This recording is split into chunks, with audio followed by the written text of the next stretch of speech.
Hey, what's going on YouTube? Today I think I've made the coolest build I've ever created. Now, this build is inspired from Blade Vortex. Now, my idea behind the build was I wanted to make a Blade Vortex build without using the skill Blade Vortex. And what came to mind was Ethereal Knives. They're they're relatively the same skill in terms of how it scales. And so I did that plus a bunch of Herald stacking and Explode stacking, and here we are. This build, I would closely relate it to well, obviously Blade Vortex, but then I would also relate it to Tornado Shot in the fact that it clears in a way similar to Tornado Shot. So what I mean by that is you just kind of shoot half the screen and then things just die around you, and it's really hard for you to miss a shot. So the clear is insane. After this explanation, I'll kind of give you guys a run through on the showcase, but I did want to just go through the gear and kind of explain how the build works. So the main skill is on these gloves, the Tempest Touch gloves.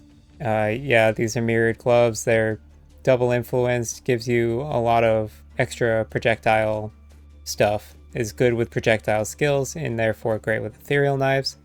So then we have Ethereal Knives, Power Charge on Crit, Spell Echo, and Inspiration in here. And yes, this time I did make sure you do get Inspiration charges, so do not mess that one up. Then we're running 2 of the Explodey Scepters that Turtle made. These Scepters are insanely powerful for this build. They're pretty much exactly what I was looking for when thinking of making this build, so thank you Turtle and friends for creating these Scepters. They're excellent, and I had to mirror 2 of them. Of course, we're running a max power charge heat shiver. You don't need an RMR heat shiver, just the max power will do. Best in slot is actually cold ailments, because if you get RMR in the helmet, we're running Arrogance set up in our helmet, so we actually fail to achieve low life if we get RMR on our helmet. So yeah, we don't want that. So the helmet is just Vitality with Arrogance at Herald of Ash and Frostblink. And then in the Scepters, of course, we got Cast when damage taken with Immortal Call and Inspiration, so that Immortal Call costs only 2 mana. And then in the other Scepter, we have Herald of Purity, Righteous Fire, and Blood and Sand. We only use Righteous Fire for bossing, so there's that. When this build is bossing, it gets up to 400-ish million DPS. If the boss is frozen and you have Convergence, it's 450 mil. If you have Convergence but the boss is not frozen, it's about 360 mil. No matter what, the damage is nuts against bosses. And then on average clear with Righteous Fire turned off, you're looking at about 120 mil, 170 mil, because you also won't have Convergence, but you will be freezing. So PoE Ninja says it's 220 mil, so I'll take that number for general clearing, I would say. But I mean, it feels fantastic to clear. For the rest of the gear, we're running in Ashes with max quality. The reason we have max quality, obviously max reservation has to go alongside it, but the 30% quality is giving us all of these extra EK projectiles, so very important to have that. Our chest piece is a rare craft. It's just a essence spam for non-curse aura effect, and then you elevate the non-curse aura, reforge crit for a spell crit, and then reforge caster for additional curse, and then unveil life, and then craft on life. It's on an astral plate. It's pretty much the same thing as a general Blade Vortex chest piece goes these days. And because we're not running a Val skill, we run astral plate over the Val chest plate that I'm forgetting the name of. Sacrificial Garb, I think is what it's called. In our 6th link, we're just running all of our auras with an Enlighten. And then in our boots, it's just a Tailwind Onslaught boots with Elusive, and then covering our lightning resistance as well. And this is our Frostbite setup. Now, I have a mirrored ring. This is, obviously we would want life instead of energy shield, but it's best in slot for what I need without making my own. And then I did make my own one of these crit max power LE on hit.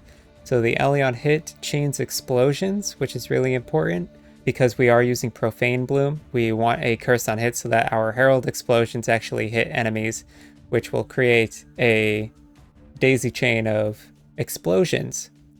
And that's how you get those really big, impactful explosions. And then the rest is just, you know, cast speed, life, filling out some int because we have int issues because of tattoos, and then some flat DPS and crit multi. Obviously, we're running a Mage Blood. I have chance to avoid elemental ailments while you have elusive.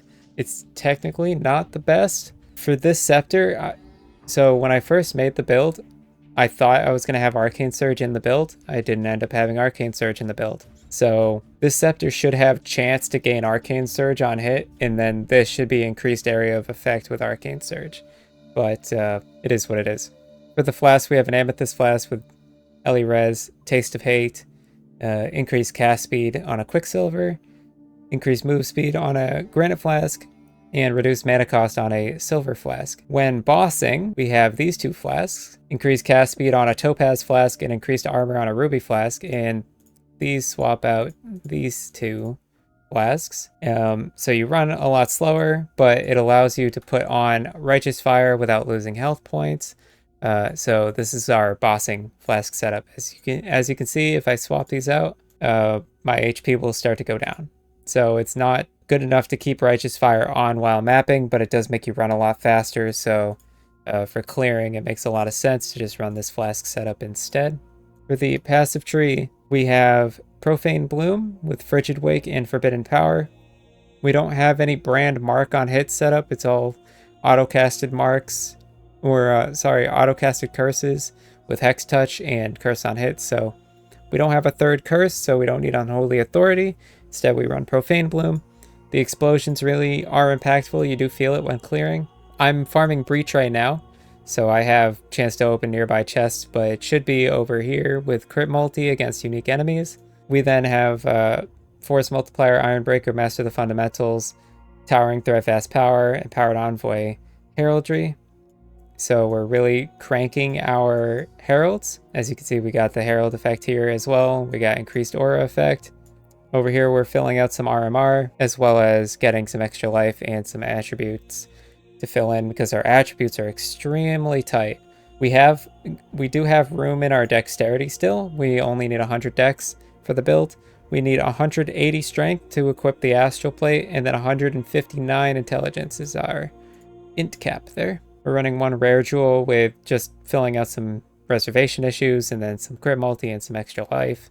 Definitely needed for the build. And then the rest is just extra life, herald buff effect tattoos, some reservation efficiency for life skills. We're obviously running a pain attunement for the low life perk. And then we're doing the immutable force blood notch, which is here somewhere. Mutable force blood notch to get the recover life on stunning hits. And then we have the stun threshold mastery so that we get stunned whenever we get hit, basically. And then Forbidden Flesh, Forbidden Flame of Heart of Destruction to give us convergence and bigger AoE when we're mapping. And then we have 40% Cold Convert and Damage Pen, Hatred, Watcher's Eye. So we have that plus 40% Cold Convert here. We're not actually able to get 100% Cold Convert on this build. It's not that big of a deal. The damage is obviously still there. Like I said, 450 million DPS when you have convergence against frozen enemies, which is bananas amounts of damage. This build dishes out damage. Its defenses, I would say, you know, it's going to get one shot by bosses. It's going to have the same issue that Tornado Shot has against bosses.